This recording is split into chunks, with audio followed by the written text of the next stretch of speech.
Après les clusters Lomé Est, Lomé Ouest ou encore Veau Nord ou Veau Sud, c'est le tour du cluster Yoto Sud de rentrer en danse dans cette séance d'orientation scolaire et professionnelle 2022. L'objectif de la dite séance est d'organiser l'orientation scolaire et professionnelle pour les 366 participants en classe de troisième afin de leur permettre de faire des choix appropriés concernant leur étude et carrière professionnelle. Les trois zones ont occupé ces jeunes, à savoir la zone numéro 1 AEP au niveau du TG 240 et la zone numéro 2 à Tabligbo, c'est le temple du TG 510 qui a abrité l'événement également. Dans la zone 3, on retrouve le TG 111.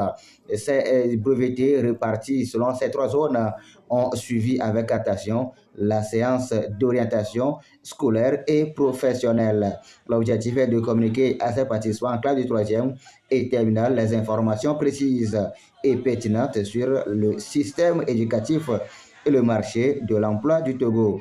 En outre, fournit des conseils d'orientation scolaire et professionnelle à ces participants au programme par le biais des outils appropriés, des sessions en petits groupes et des entretiens individuels ont meublé la séance. À ce jour, les églises partenaires de compassion ont enregistré 366 au niveau du cluster.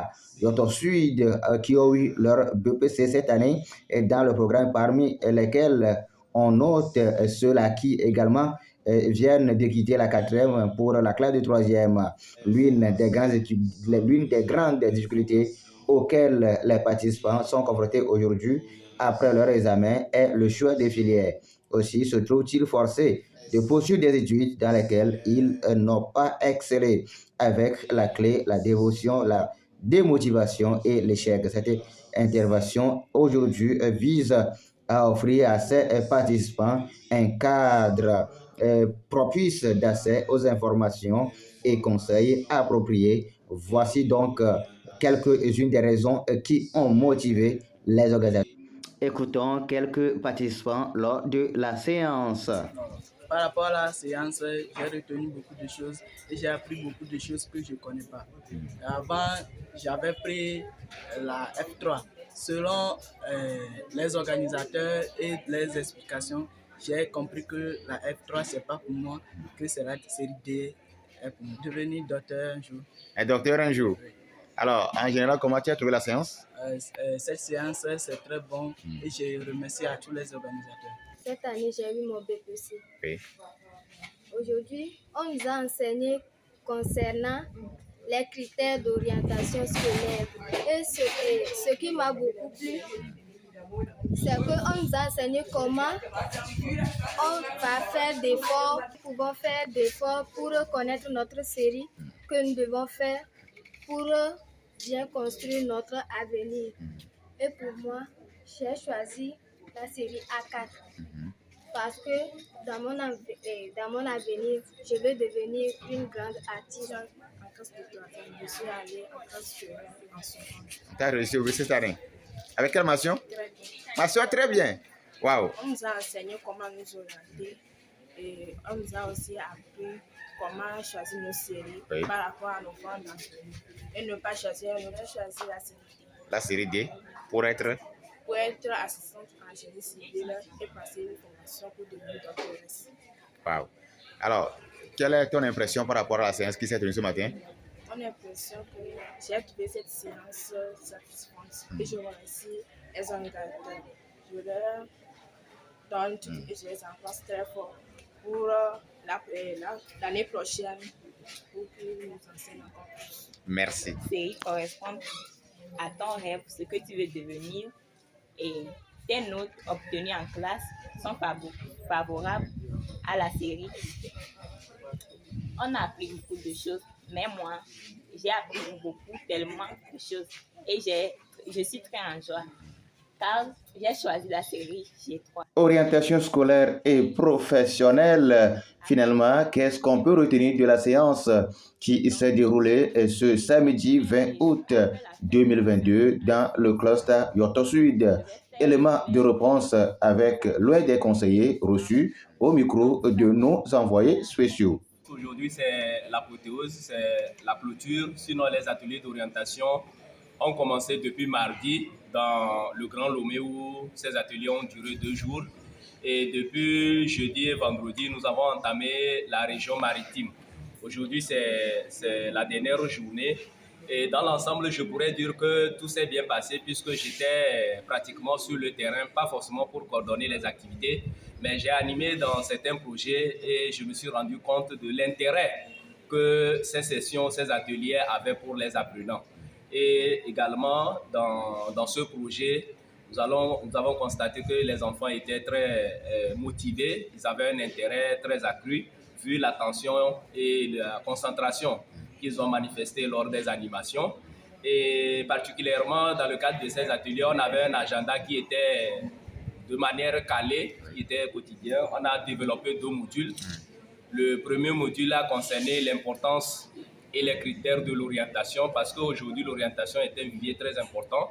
Et l'enjeu est d'amener les enfants à comprendre pourquoi ils vont à l'école, de manière à ce qu'ils puissent s'investir davantage pour mieux réussir et s'offrir les meilleures possibilités d'orientation après leur BPC ou après leur bac. Et la séance a concerné les brevetés. Donc, je me dis que c'est après le bac que les véritables actions en matière de choix de devenir vont vraiment se décider. Et le second module a concerné les filières de formation, les séries et les filières de formation après le BPC. Et là, nous avons présenté l'enseignement général, nous avons présenté l'enseignement technique, nous avons présenté la formation professionnelle et nous avons présenté également les possibilités qui s'offrent à eux en termes d'insertion professionnelle, la vie active.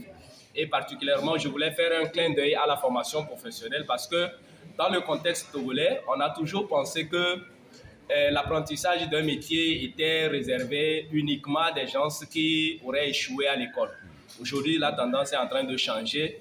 La formation professionnelle est le secteur de l'entrepreneuriat par excellence et il faudrait encourager davantage les apprenants à aller vers ces secteurs-là, qu'ils réussissent bien à l'école ou pas. Lorsqu'on se sent intéressé, on a un intérêt nourri pour un métier qui relève de ce secteur, il ne faut plus hésiter. C'est la seule manière pour l'État aujourd'hui de lutter efficacement contre le chômage et de pouvoir aussi décongestionner les classes au niveau de l'enseignement supérieur et de l'enseignement technique. Quand vous prenez des terminales D, des terminales A4 et autres, c'est des fois des 100, 120 élèves et autres. Bon, c'est vrai qu'on continue par construire les écoles, les établissements pour diminuer les effectifs, mais on constate que à l'obtention du BPC, je pourrais dire près de 60% des élèves vont dans l'enseignement général. L'issue, à la fin, c'est d'avoir le bac, soit technique ou général, mais pour continuer les études à l'université, ça pose beaucoup de problèmes pour certains jeunes.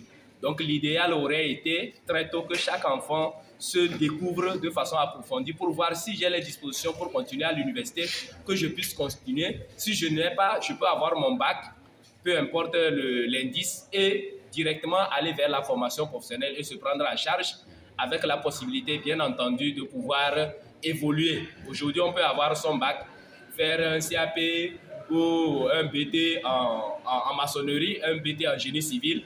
Et après tout, lorsqu'on aura les moyens d'autofinancer sa propre formation en faisant un BTS en génie civil, ainsi de suite. Donc, il y a cette possibilité existe au niveau pratiquement dans beaucoup de filières.